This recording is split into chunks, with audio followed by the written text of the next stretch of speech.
रावण कान में बाजिगला मंदोदरी पड़े आसिल स्वामी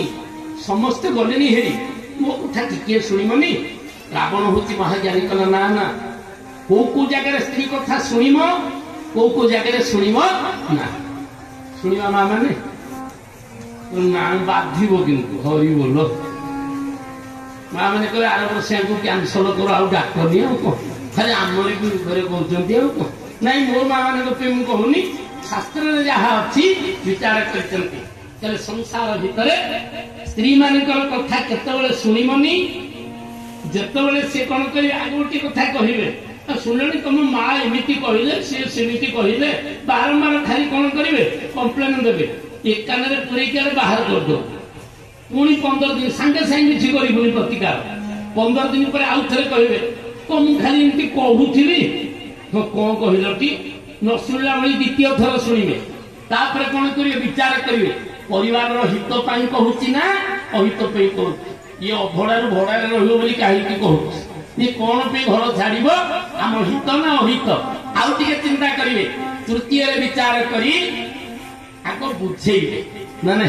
आग बुझेबे ना ये कम करवा उचित जदि शेष को किसी नहला शास्त्र कही भाज्या को गोटे दंड दब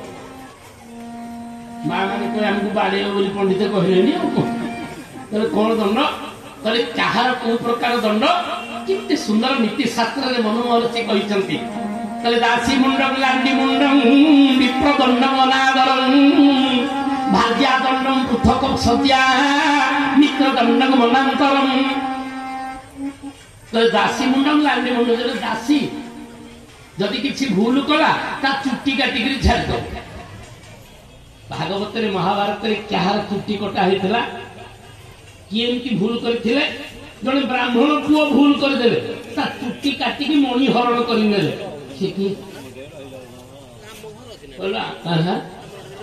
मो माँ मैंने ठीक कहीदे ठीक मुझे प्रश्न पचार सियाड़ गोटे उत्तर आसिले आम जानी माँ मैंने सब आपण मैंने समस्त ठीक श्रोता मुझे कहूनी क्या आसी नोली तेणु अर्जुन तक चुट्टी काटिक मणि हरण करे आज विचार कले दासी मुंडम नांदी मुंडम विप्रदंडम अनादरम ब्राह्मण दंड कौन हाथ टेकबनी नमस्कार करबनी गला सैला खाली तो बाड़ी हम ये तो सबुदिन नमस्कार करूला कौन गोटे भारी अपमान विप्रदंडम अनादरम आ भाज्या दंडम पृथक सद्या फटिया अलगा करदेव से जीव कड़े धरी बोल 15 दिन ठीक देख मो कथा तुम एमती धरुच बारंबार तो खाली कौन हम नानी छाड़ से कथा तुम दिन तुमको कहबी भाज्या दंडम पृथक सद्या मित्र दंडम मनांतरम सांगसर दंड कौन जीवन जाक मनांतर हो मन मिल ना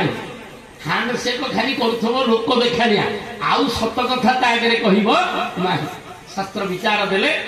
आज करुँच कौन माँ मान कथा शुणिमे केतबले मन रखी था माँ मान आम सपटे कौन पंडित किसी कहबेनि एमती कौन आम एत अदरकारी घरे सब नाई नाई मो माँ मान कथा शुणिमे रावण आज कहीदे महाज्ञानी कला मंदोदरी मु तुम कथा शुणिमी ना को कथा मोर शुणिम कह शास्त्र सुंदर विचार देले कहले सी होती तुम मंत्री किए नारी पुरुषर होती मंत्री विपद समय स्त्री मानकर कथा शुणु कहीं कौन गोटे हम जदि स्त्री मना कर आगु को जीवु ना विपद समय स्त्री मानकर कथा अवश्य स्वामी जदि शुणे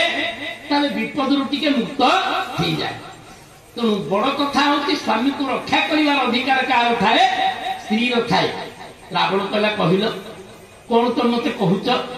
ना मो कथा शुणोटी प्रभु ना हाँ प्रणत पाल रघुनायक करुणा सिंधु खरारी प्रणत पाल रघुनायक करुणा सिंधु खरारी बयस न सब राखी हरि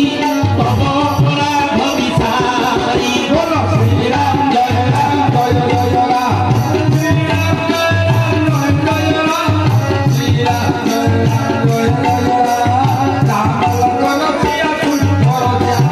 आनंद कंद भगवान कहती मंत्री ना स्वामी जिते अबाज्ञा हो मो माँ मैंने जदि चाहिए